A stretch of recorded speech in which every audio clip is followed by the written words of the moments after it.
Hello everybody, this is one of your favorite Imperial propagandists. I'm here today with some development information and some of our primary updates that we've made to the place.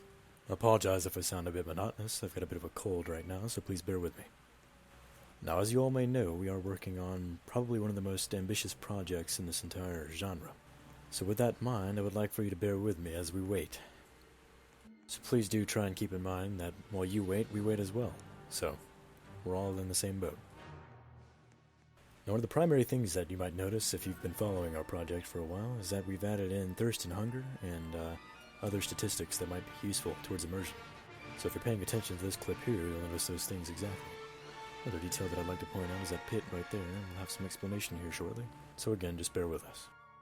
Another big thing that we've been working at as a primary function is the drop-on-death feature. This should in turn hopefully increase immersion and as well provide a bit of a risk factor for those who play. So as you can see here, you can select anything that the deceased had in possession, as well as any food, water, or weaponry that he might have had.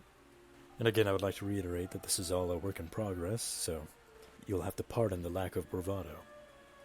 Another main feature that we're proud to announce is our interior system. Now, you might ask, how are we able to do this and retain a decent form of playable FPS? And the answer to that is pretty simple. Basically what we've done is that we've created a real-time rendering system, so interiors don't exist unless you're inside of them. This helps decrease lag on the outside world and generally makes a playable environment. Now, this brief clip here, we'll take a look at the access terminals that all players will be able to use. So these terminals' primary functions will include crafting and commerce and trade, as well as other functions such as vehicle acquisition and banking. Now, you may be wondering of the thirst and hunger GUI that we've included at the bottom of the screen.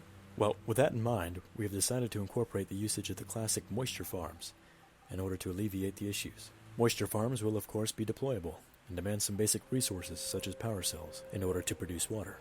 Now if you've mined or somehow acquired enough power cells, you could technically leave the moisture farms running as long as you'd like. Desert planets such as Tatooine will definitely need water, so that's just a small example as to how you can stimulate the economy. But if at any point you should choose to stop your moisture farm, you could of course take out your resources and move elsewhere. Next thing that I'd really like to show off would be our TIE fighter. Now here we are outside of town with our TIE interceptor. We're going to go ahead and get inside. Now I personally would like to think that it's a complex but simple system. You tap J to turn on the power and you hold down J to start her up, so it's simple but straightforward movement after that. You can of course look around your cockpit and fire your weapons, and sometime soon you'll be able to change the weapon systems as well as power outlets and things like that. So if you mine some power or power cells, you'd be able to formulate some form of auxiliary power for your ship to run on. Now what we have going on is a pretty neat system.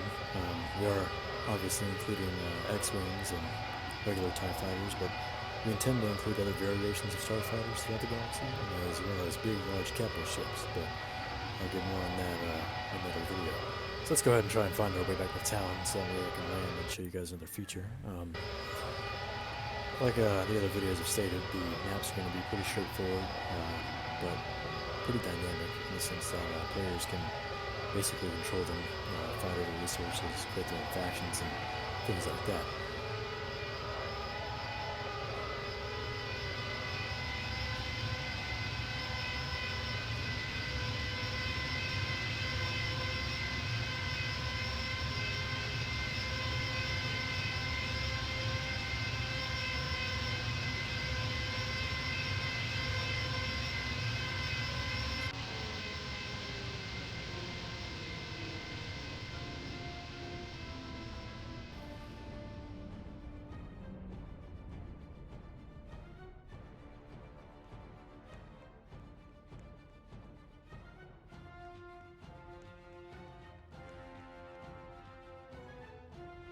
So I'd like to go ahead and take the time to show off our weapon system. So as usual, weapons will require a degree of ammo.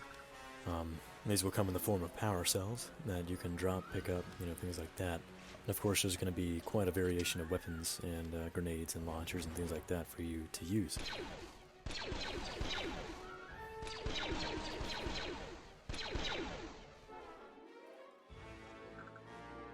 As you can glance here, you can definitely see the ammunition and food and water and all the things that you can carry.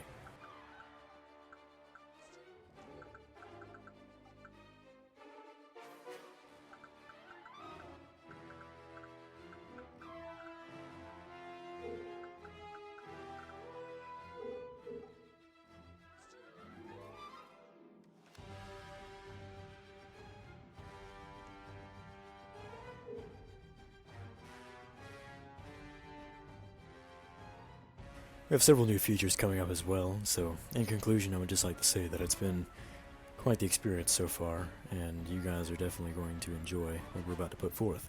I can guarantee what we're putting forth is a lot better than what those before us had.